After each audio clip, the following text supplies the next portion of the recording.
Welcome to the Steering Change Podcast, navigating through the commercial transportation industry in Alberta and beyond, powered by the Alberta Motor Transport Association. Here's your host, Kelsey Hipkin. Hello, my friends. It is that time again. Steering Change's second year as a podcast is coming to a close. In 2025, we covered a range of topics from wheel end safety to driver professionalism to the Class 1 learning pathway to safety as a journey. We've talked to guests from across North America and have had you listening every step of the way. I want to take this opportunity to thank everyone who's come along on this journey so far, from our listeners out there on the road to our gracious and knowledgeable guests and the AMTA team producing Steering Change. Without you, we would never be able to meet transportation and safety professionals where they're at in sharing information about this great industry. For this final episode of 2025, we will take a look at the year that was. We'll touch on a number of important topics to commercial transportation in Alberta and beyond, including tariffs, strategic direction of the association, and what industry could look like into the new year. Today we're joined by Tim Bennett, AMTA Board Chair, Durand, AMTA Immediate Past-Chair, and Robert Harper, AMTA President. Tim, Riel, and Robert, welcome. Thank you. Thanks. To start, I'm going to have you each tell me a little bit about yourself. Tim, I will start with you. Good afternoon. Currently chair of the board for the AMTA. Been on our board since 2018. Real life, I'm Senior Vice President of Operations for Barnhart Canada and look after our North American assets and operations. Barnhart's a large crane and heavy haul vendor and over 74 branches. Definitely tied into our industries on both sides of the border, and look forward to talking to the group today on what we do and what's hitting our industry and what the year past looked like and what it looks going forward. Awesome. Thank you, Tim. And Mr. Durand, you have been on the board as long as I've been with AMTA. Can you tell us a bit about yourself? Yes, I've been involved with the association for probably 25 years at least, several committees, and then joined the board and been on several parts of the board as well. Further to that, I've been in industry for 44 years. So it's pretty much been a transportation background continually since the beginning. You're a lifer. You bet.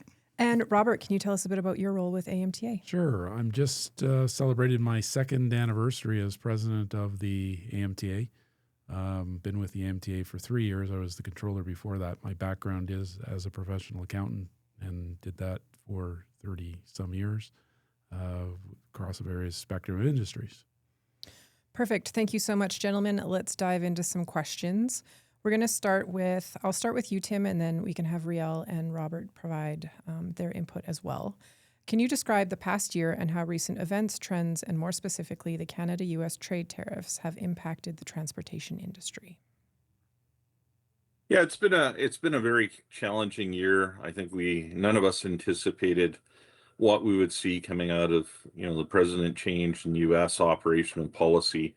Donald Trump is not predictable in some senses and predictable in others.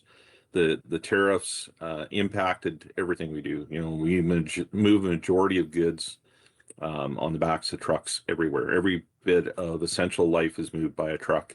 And so when we start adding tariffs to anything, whether it's automotive parts, whether it's food, whether it's oil and gas, whether it's just basic commodities, the impact to supply chain is real and does hit. We've seen, shipper resistance, not wanting to jump in on the uncertainty, so that slowed down shipments. We've seen pricing wars impact what we could bill for and put as rates on what we're putting out there. We've seen uncertainty even in oil and gas, so fuel prices and the basics of just fueling and powering our units going up and down the road, right down to the tires and lubricants that we use just to maintain our fleet. So this uncertainty has shaken a bunch of us. It has seen a market consolidation. So smaller companies definitely took merit in looking at whether or not they're going to pass it down to the next generation or sell. A lot of the smaller companies sold off. A lot of the big companies struggled with right sizing their fleet, and it definitely shook it up. What we have been seeing towards the majority of this year is some certainties have come through. We've seen some better equipment decisions being made. We've seen some change up in industry, so we're not meeting an EV mandate. Those certainties have come off. We've got a change in Canadian government, which helped bring some certainties of what's happening in that pricing market on as we look at modernizing our fleet, and we'll talk about that later in the podcast. But just some of the differences that we have out there. So this uncertainty was the biggest thing that we played with, and in the markets, I think we're starting to see a trend of where it's going. We've seen some new projects and directions coming to life, some new items that the two countries, as budgets just been read from the federal side in Canada, we kind of know where that's going to land for next year now, and have some areas that we can explore as companies and industry to say where are we going to go and how we're going to invest. And then, of course, the Canada-US has solved some of their issues. Mexico has strengthened. So we do know we've got some goods that we can move, and it's not all doom and gloom. It's actually given us a little more direction. But the first half of the year was definitely a very challenging one from my viewpoint. I'll go to you, Riel, next from an industry standpoint, and then we'll do Robert from more of an association standpoint. Yeah, so the industry was already struggling prior to the tariffs, regarding unfair competition when it came to the driver Inc. model. So the industry was stressed on that, and then the additional of the tariffs has definitely impacted us a second time with freight volume issues and competition issues, where it definitely impacts the market negatively. Of course, in every negative turn down that we have in industry, there's normally a positive comeback, and we're looking forward to that in the future. We don't see the light at the end of the tunnel yet, and traditionally when we do have these types of slumps, we're able to see the light at the end of the tunnel a little bit quicker than we have in this last one. So it's been the most difficult part, I think, in my whole history of trucking. Mm-hmm. Thank you, Riel. And Robert, from an AMTA standpoint, how have things been? So one of the things that it's really focused us on, or helped us with our relationship with the government, the Alberta government, has been helping to identify barriers to internal trade. So we've done a lot of work trying to help the government understand what the differences are between regulations, what the impacts of infrastructure in terms of the regulations, and what needs to change in that. So we've done a lot of research helping the government, helping policymakers understand, if we're trying to go offshore to different markets other than the U.S., what that's going to do to help improve the economy by, reducing those trade barriers, by, strengthening the economy that way. And there's a lot of work that needs to be done. And we've, helped, I think, educate the government on what sort of some of the paths and some of the obstacles they should be addressing. Mm-hmm. And I'm going to stay with you, Robert, for this next one. Sure. Were there any surprises, positive or negative, for industry in 2025? Well, the whole tariff thing was a surprise. That's quite obvious, as the Trump administration came in, and those on, off, higher, lower, that has been a monumental impact, as Tim and Riel have said it. Mm-hmm. Not just these announcements of changes, it's the uncertainty. We're putting them in this date, and then, we're delaying it another 6 days, and then we're negotiating. Anytime you have that degree of uncertainty, that's probably the biggest surprise, rather than, knowing that you have a date, that there's something going on. It's that continual fluctuation. I would say that's probably the biggest surprise that came up, and I would say that was mostly negative. In terms of positive aspects, I think it's, I think we've established a good relationship working with the Alberta government, and I think that continues to help us advocate on behalf of the industry with them. Absolutely. And Riel, surprises, positive or negative this year? Robert already mentioned the tariffs, of course, as the main issue. Positives, I'd say we are on the upswing on dealing with the federal government when it comes to misclassification of employees. I think it's headed in the right direction finally, after an awful lot of lobbying to get there. And I think that's going to be a game changer in the near future. I'm going to dig into that one a little more with the three of you. Just as a shout out, AMTA has put together a 3-video series on YouTube about Driver Inc. I'm going to stay with you for a second, Riel. Can you tell us a bit about what Driver Inc. is and how it does affect industry? So Driver Inc. is the misclassification of employees. So what happens is the employer pays his employee as a contractor instead of as an employee, even though he functions completely as an employee within their organization. That enables them to not follow the Canada Labour Code and makes the employer significantly more competitive in the market by up to 30%, and then takes away all the rights of that employee and all the protections they have from the Canada Labour Code, which was put in place to protect those employees. So, Robert, I'm going to come back to you for a second. You've been working with, AMTA has been working with industry a lot on Driver Inc. We've seen campaigns from the different Western associations. CTA, the Canadian Trucking Alliance, they have been doing a lot of campaigns on this too. Just why the drive, and why do you feel that it's finally really come to light in 2025? The main drive is that for those companies that use the Driver Inc. model that Riel says, it puts a 30% competitive advantage, and it's really driving business towards what are an unscrupulous business model that tends to abuse employees under the guise of independent contractors. Now, they don't get any of the benefits of being an independent contractor. You don't really get the upside. All you get is potential downside. A lot of the late drives, I mean, we've had blitzes at the scales, the provinces working with the province, helping them educate. They've helped identify the issues with the drivers. I think some of the education that industry's been doing has filtered into the driver community to understand the risks and what they're seeing in terms of abuse and actually understanding those. And I think, in the last week, we've seen really positive announcements out of the federal government. We believe all of these, both, our own CTAs, the provincial governments, and the driver community have been pressuring on the government. And I think it's a combination of things that's actually finally pushed the government to react and try to address this issue. Absolutely. And for our listeners, we will have details on that federal announcement in our show notes, so you can read up on that.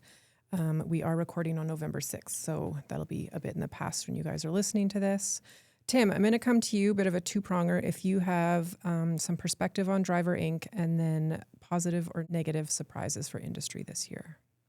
I echo everything that my colleagues have mentioned. Driver Inc. in the easiest, simplest terms, it's human trafficking. It's taking away rights. It's undermining guaranteed incomes and benefits from individuals. It's really been an unscrupulous type of activity, and it leads to all the other aspects of it. If they're willing to do that on shortchanging an operator or a company into doing things, are they maintaining their fleet? Are they training the people? Are they doing all that other stuff?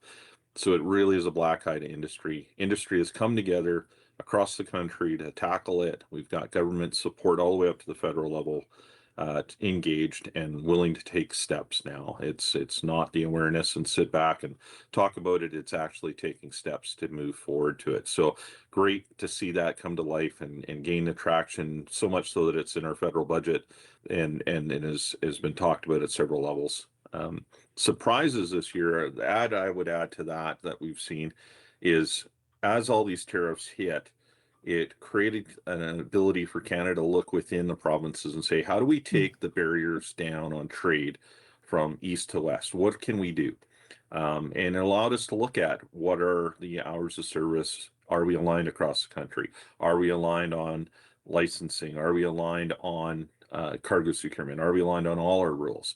What are our barriers? And have fundamental groups coming together on all the different economic corridors and talk about what do we need to do different? How do we stop? How do we prevent the U.S. from coming in and hauling and creating an unfair advantage when province to province can do it?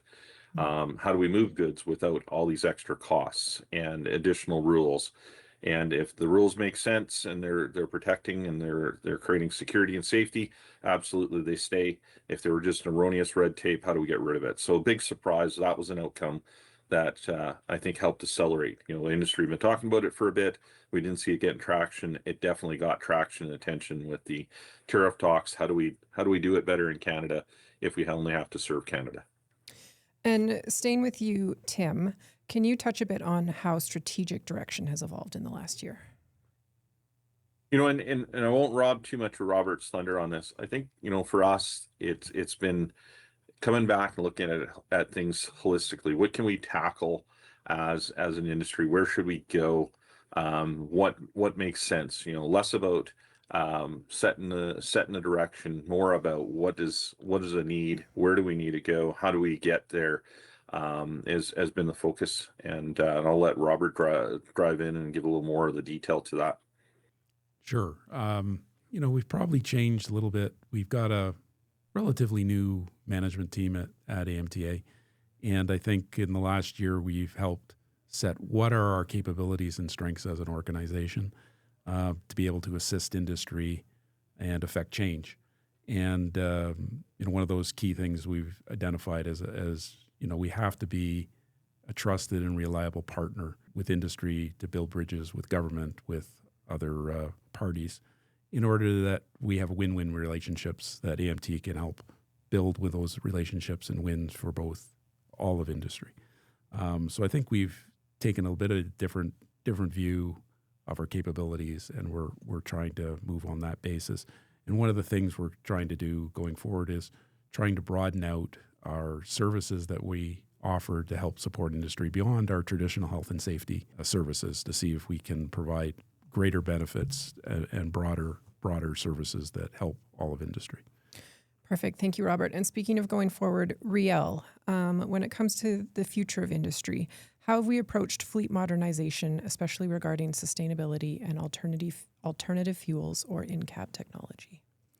So from the AMTA standpoint, we've supported innovation in a big way. A few examples would be 2022 vehicle showcases of Nikola and Hyzon, introducing AMTA members to hydrogen fuel cell, which is ongoing at present. Hydrogen, carbon recapture. AMTA operated 4 fuel cell vehicles, 2 hydrogen diesel trucks, and 32 carrier members being able to use this equipment and being able to real life test it so that the industry knows what it's getting in the end. Mm-hmm. We operate CVs in the city of Calgary here as well. We did a 6-month trial, and it was quite successful. BEVs are not as much of the focus right now, I would say, but definitely part of the future of greening up our world. And from the perspective of in the truck, what have you seen in your time in industry, from whether it be improvements to the cab, maybe ELDs? What kind of improvements have you seen there? Well, there's been significant changes, like on a yearly basis. You know, disc brakes are popular now, but for the longest time they were not. Automatic slacks were, you know, the start of the changes of technology in trucking to make things better for our drivers and for the road safety specifically. They're always enhancing that technology, and there's probably too many to mention. But in-cab communication technology is, you know, there's various different options there as well that make it easier for the dispatch to stay in touch with the drivers and the rest of the organization for that matter as well, from safety to, seeing eye cameras, making sure drivers aren't falling asleep on the street while they're going down the road, getting warnings before they fall asleep on the road, and being able to keep the general public safe. Thank you, Riel. And I'll throw to you as well, Tim, just what you've seen as far as modernization in cab technology-wise, either any of the above. You know, we were fortunate. We were early stages looking at platooning different technologies on autonomous and playing with the technology at the earliest days, doing the test beds and looking at it. that gave birth to a lot of the new modernization that's out: lane departure warnings, lane controls, good autonomous forward-looking camera and infrared camera technology that was used in aircraft that now gives better warnings, feeds into the systems and into the trucks. You really are driving a high piece of technology. The old days of manual windows and gear shifting have changed to automatics and a lot more modern technology, a lot more pre-warning, a lot better visibility on it, better lighting. The list goes on, and we're seeing that next generation driver coming ready and armed for it. It's not the era I grew up in, but you're not going to attract unless you advanced. And the industry has evolved, the technology's followed with it. We're seeing advances in better roadway control, better anti-slip technology, so on and so forth, being added in as well. Awesome. Thank you, Tim. I'm going to come to you, Robert. We have covered any surprises, positive or negative, but let's talk about some wins or achievements that you saw come to fruition in your capacity with AMTA this year. Sure. Some of the stuff we talked about before about raising awareness on Driver Inc. has certainly been, I think, a big win. The scale blitzes that Tech has undertaken was largely because of our education with the government. They even did 3 days, I think, last week at Leduc, doing those scales. One of the other ones we helped pick, the old PIC Partners in Compliance program went away. With our discussion with the Alberta government, they replaced it with a Carrier Excellence Rating, the ACES program, which gave similar and good benefits to carriers who have those excellent ratings. Otherwise, the Tech didn't plan to provide any incentives for that, which I think was a good win for industry. We've been working on changes with the carrier profiles on a national basis and provincial basis, trying to upgrade to eliminate chameleon carriers. We've had that education we've talked about before on trade barriers. And as Tim referred to, it's not just regulatory, it's also there's infrastructure, like certain roads in different provinces don't support the same weight. So even if you get the regulations aligned, you still need to upgrade the infrastructure. And, I say the attention to the Driver Inc. has been a huge win, I think, from industry and all the associations. Great. Thank you, Robert. And for those listening who might not know, Tech that Robert is referring to, that's Alberta Government Transportation and Economic Corridors. Riel, same questions, wins or achievements you might have seen come to capacity in 2025. I pretty much got the same list as Robert. Of course, the focus I have is the Driver Inc. file that is significant, and it's been a 9-year battle, and seeing it come to fruition right now, I'd say that's going to be the biggest win for our transportation industry in the upcoming months and years. We fix that problem, we're gonna fix a lot of things. Awesome, thank you. And Tim, same question to you: wins or achievements? If I take a broader view, it's our alignment with the government. Our partnership hasn't been stronger than it has been now, and we were strong before. We're a trusted partner of our government. We're asked at every adjunct, whether it's a wildfire, what can we do to help lessen the burden, what's the impact, whether it's a trade dispute, or simplest as to how do we improve logistics and remove barriers between provinces. We're trusted partners on it. We're working on innovation and ideas on advanced driver training and credentialing towards the trade. We're working on different committees and strengths to tear down those barriers between provinces, work on infrastructure. We're invited at the table at the Council of Motor Transport Association Administrators, so the CCMTA and CTA groups. We have a voice at it, and we're bringing our strengths, our successes, and we're learning from theirs as well. What our other partners have. So it's not just only an Alberta made in Alberta solution. We're taking the best out of all jurisdictions and both countries, Canada and US, and trying to bring them here and bring them to life. So that's a lot of our wins that I've seen come together. Perfect. Thank you. And I'm going to stay with you, Tim. Let's look ahead. What are you most optimistic about for industry heading into 2026? I think as we climb out of this uncertainty and we're heading into some more certain times, we've got a budget in place, we've got governments in place. we're past the days of having protests and barriers on the roads. I think it's now, how do we get back to work and grow our economy, prove that, you know, we can move goods from east to west in Canada alone and not have as many struggles, and then moving goods everywhere else. So in 26, I think we're going to see market climb. We're going to see economy grow. The consolidations that took place through this year will come to life, and we'll see how it grows. And we're going to have a stronger, better trained driving force. Those will be our successes in 26.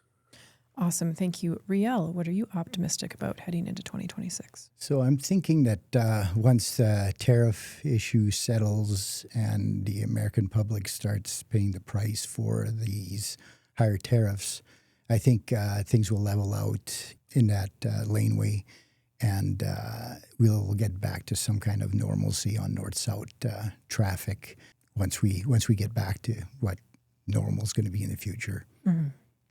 And to you, Robert, same question.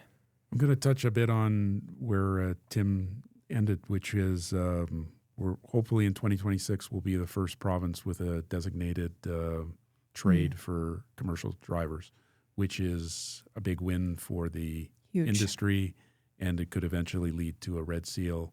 Alberta being the leader, having been the first ones there, we're hoping that'll get approved by Advanced Education shortly.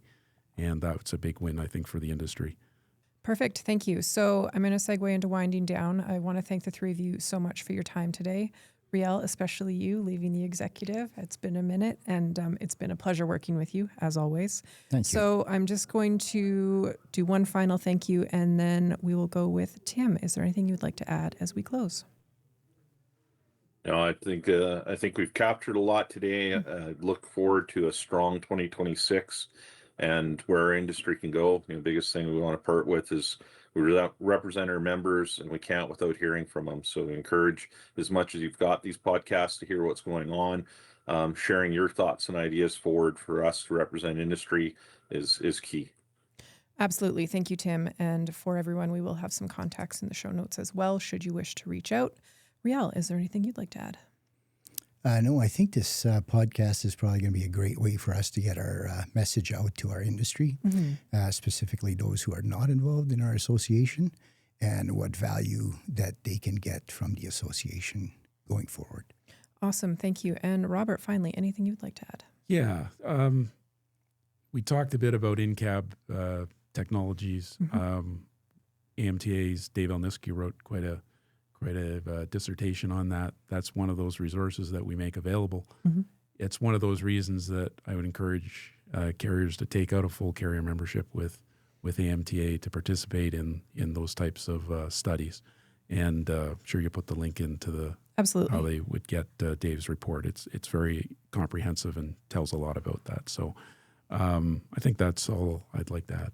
Thanks. Okay, wonderful. Gentlemen, thank you so much. Thanks, Hope we'll Kelsey. see you again. Thank you. Take care. Thanks. Bye. Thanks. In closing, let's go with some AMTA news. AMTA's 88th annual conference takes place April 22nd, 23rd, 2026 at the Grey Eagle Event Center in Calgary. Registration and sponsorship is now open. In tandem with conference registration, be sure to check out AMTA's award nominations. Award winner prizes include tickets for 2 to our awards celebration, a night at the Grey Eagle, and a cash prize. Please do start thinking about who you could nominate today and check out amta.ca. Nominations close on February 13th, 2026. Do you have any questions or comments about the Steering Change episodes? Reach out on our Instagram at AMTA_CA or LinkedIn and Facebook at Alberta Motor Transport Association. Wishing you and yours a safe and happy holiday season from all of us here at AMTA, and all the best in 2026. Take care. Thank you for listening to this episode of AMTA's Steering Change podcast. The views expressed by guests of the Steering Change podcast are their own and may not reflect the views of AMTA, its hosts, or sponsors. Did you have a question that you would like answered on an upcoming episode of the Steering Change podcast? We want to hear from you. To submit a question to the Steering Change mailbag, hit up our DMs on LinkedIn, Facebook, or Instagram with the hashtag Steering Change, and your question will be answered either live on the podcast or by one of our SMEs here at AMTA. We ask that you share this episode with those in your network that could benefit from what we discussed today, and make sure to subscribe to our podcast on your favorite podcast platform so you can be notified when future episodes are released. You can learn more about us and our mission by visiting www.amta.ca. Now get out there and have a safe day.